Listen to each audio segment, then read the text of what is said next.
every week 3 game in Madden 25. We're starting all off in Thursday Night Football. Cowboys versus Giants. I don't know how the Giants keep getting primetime games, but it needs to stop. Obviously, think the Dallas Cowboys are going to win them. And at halftime, they are, but only by 4 points, 21-17. They go down and score a field goal, and then a touchdown, and then another touchdown. So I'm pretty sure they're going to win this now. Yes, they do with the final score of 44-24. Hopefully, next is going to be a better game with the Broncos and Jets. And I kind of do think the Jets are going to win, but the Broncos pulled off an upset last week, so maybe they will this week as well. At halftime, the Broncos are winning here 10-6. Draw downfield and get a field goal, but then the Jets score right back of a touchdown of their own, so it's a tie game now. Jets score a field goal, but the Broncos score a touchdown, so they're up by 4 points. The Jets are driving downfield inside the 10-yard line and end up scoring again. They're up by 3 with less than a minute left. We have to hop in this game, see if Bo Nix can lead this team to a victory. 42 seconds left here on second down. He throws it, and it's caught almost to the 50-yard line. Looks around, throws it over the middle. It's caught by Cortland Sutton, gets all the way to the 35. I'm pretty sure we'll let Cook kick it from here, so I would just run the clock out and kick the field goal. That's exactly what they're doing here. Broncos kicker trots out this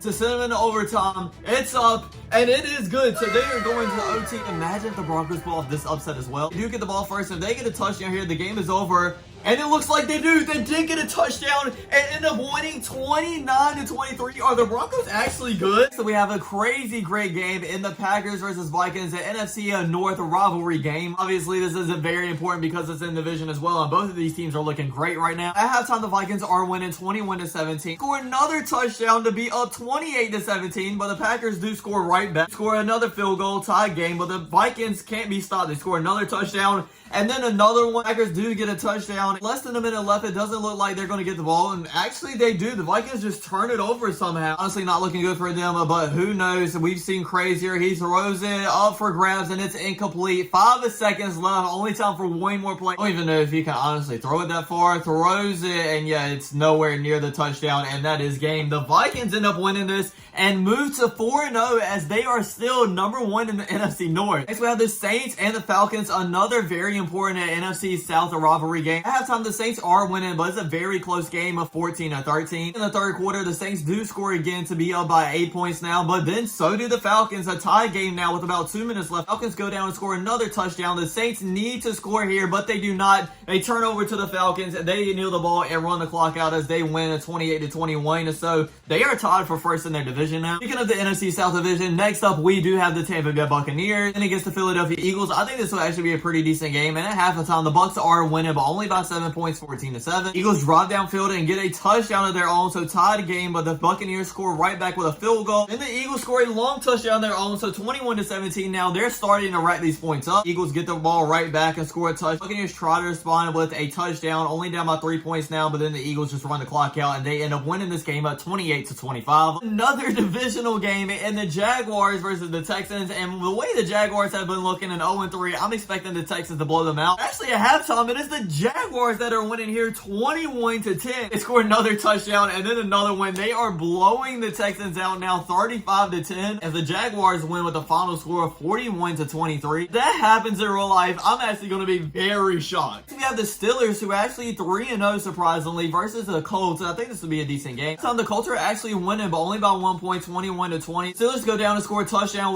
along with the 2-point conversion to be up by 7, and then another touchdown late in the fourth quarter, so they should win. And yes, they did with the final score of 35-21. We get to see the number 1 overall pick in Caleb Williams going up against the Rams. At halftime, the Rams are winning, but barely 10-7. This is a very low scoring game. Bears do score a field goal in the third, but that is the only points in the third quarter. Early in the fourth, the Rams do score a field goal, are driving downfield and end up running the clock, so they end up winning a 13-10. It's a very interesting game, and the Panthers just got a win in real life with Andy Dalton. Now he's going to go up against his old team in the Cincinnati Bengals. At halftime, the Bengals are up at 10-7, and then score a field goal and then a touchdown. The Panthers are kind of running out of time here, down by 2 touchdowns. They get inside the 10-yard line, but don't end up scoring it. So that's probably going to be game, and yes, it is, as the Bengals win at 21-14. Very interesting game. We have the Commanders versus the Cardinals, and Jaden Daniels is actually looking like the best quarterback in this draft so far. And with just how he plays versus Kyler Murray and how he plays, this will be very interesting. So we have a very low score, but the Cardinals are winning 7-0, and the only points scored in the third quarter is a Cardinals field goal as well, so they're up 10-0. The Commanders do go down and score a field goal, and then score a touchdown as well. So now the game is tied 10-10 with 2 minutes left. Imagine if they don't score in the first 3 quarters and end up winning this game. Cardinals do get a long touchdown, so let's see if the Commanders can respond here with about 30 seconds left. At the 40-yard line, but the time is running down, and Jaden Daniels runs out the pocket and gains about a decent amount of yardage to the 15-yard line. Jaden Daniels runs out the pocket right and throws a pass, but it is incomplete. It was more of to his ankle. Takes a snap, drops back, just get a little 9-yard completion. Okay, that's fine. Use one of your timeouts, 10 seconds left. He's actually playing this like perfectly good. 3rd and 2 now, 10 seconds left. He throws it outside to Terry McLaurin. He gets the first down with 6 seconds left and uses another timeout. This might be the last play, or if he does it quick, he might have time for one more. Takes a snap, looks around, throws it out of the end zone, and it is 2 seconds left, so time for one more play. They get a touchdown here. The game will be sent into overtime. Takes a snap, looks around, and runs straight up the middle. Nobody's going to stop him, and he goes in for a touchdown. Washington Commanders.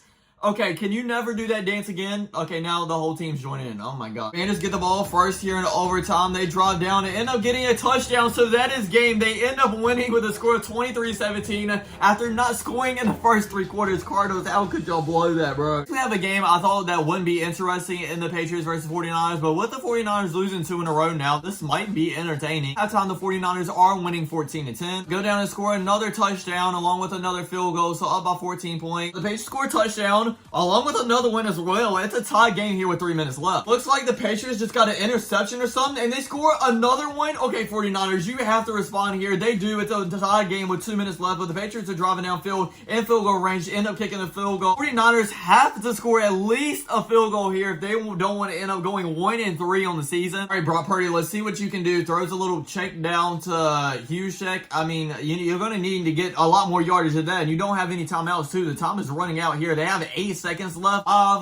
4, 3, 2. He takes another touchdown. Get out of bounds, Kittle. Look, bro, you could have actually got out of bounds with like 1 second left, and they would have had a decent shot to kick a field goal, but that's it. Time runs out. Patriots end up winning this game 34-31. 49ers, I swear, if y'all allow that to happen, that would be absolutely crazy. So we have the 2 teams that are pretty bad in the Raiders and the Browns. At halftime, they are tied 7-7, but the Raiders do score 2 touchdowns early in the second half. Browns respond with a touchdown of their own, but then the Raiders score a field goal, so up by 10 now, but then the Browns score again. They can't stop Cleveland Browns. How? The Raiders do score another touchdown, so I'm pretty sure they're going to win. And yes, they do with the final score of 31-25. They did win, but it was a close game. Next up is a game that would be pretty interesting. It's going to be the Chiefs versus Chargers. The Chiefs have run this division for a while now, but the Chargers do have hope in Harbaugh as their new head coach. At halftime, that hope is looking good because they are up big at 20-7. Chargers do score another touchdown, but so do the Chiefs, down by 14 points. Chargers score again. It just looks like this defense cannot stop the Chargers offense whatsoever. The Chargers win a 38-21. What a statement to make here with that new Harbaugh era. We're moving into some of our primetime games to end off this week, and it's going to be Sunday Night Football, Bills versus Ravens. It's going to be pretty interesting as well. At halftime, the Ravens are up 19-14, and they score again to be up by 9 again. So the Bills cannot stop their offense, and it looks like that is going to be gaming. Yeah, it is. The Ravens end up blowing out the Bills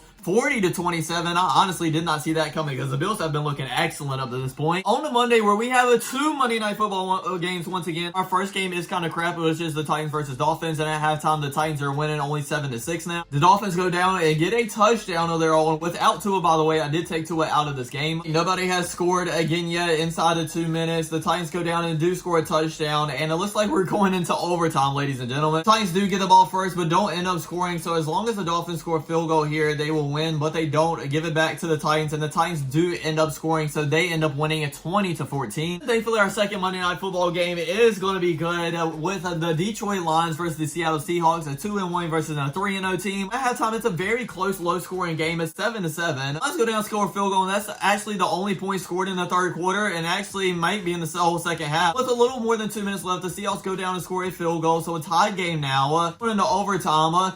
Neither team score here, so all they need to do is get a field goal. Whoever does that first, it gets a win, and it's actually the Seahawks pulling it off, winning 16-10. So that's it for this video. I hope you guys enjoyed. Thanks for watching, everybody. Don't forget to like, comment, subscribe, and check you guys out next time. Peace.